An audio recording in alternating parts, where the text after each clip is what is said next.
L'un des premiers dilemmes que l'on rencontre lorsqu'on se lance dans la couture, c'est le choix de la machine.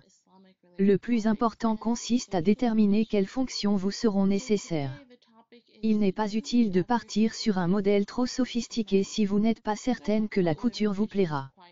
Mais gardez également à l'esprit qu'une machine bon marché ne sera pas toujours une bonne affaire. L'idéal c'est à la fois une machine simple d'utilisation et proposant suffisamment de possibilités pour vous permettre de progresser. Pour bien choisir sa machine à coudre, il est important de prendre en compte ses désirs créatifs et le temps que l'on souhaite y consacrer, occasionnel ou régulier, reprise, habillement, décoration, patchwork, broderie ou encore le type de tissu que l'on souhaite travailler. Vos projets vous guideront dans le choix de votre machine à coudre. Quel que soit le budget que l'on souhaite investir ou l'usage que l'on attend de sa machine à coudre, elle doit proposer les points de couture de base, points droits, points zigzag et boutonnières, de préférence automatique en un temps, à défaut en 4 temps.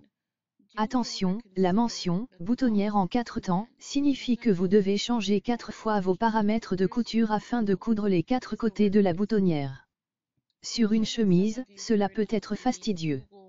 Le point pour couture stretch, ou élastique, s'avère utile pour travailler les tissus extensibles comme le jersey par exemple.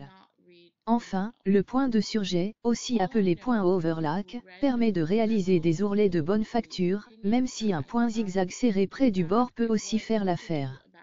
La machine à coudre doit proposer un minimum de pieds presseurs, ou pieds de biche, 4 dans l'idéal, un classique, un pour les fermetures éclairs, un pour les boutonnières et éventuellement un pose-bouton, pour cadrer les boutons.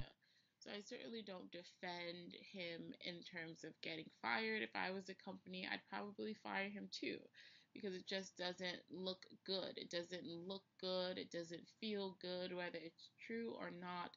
The question would be more about, is it appropriate in that format in the workplace?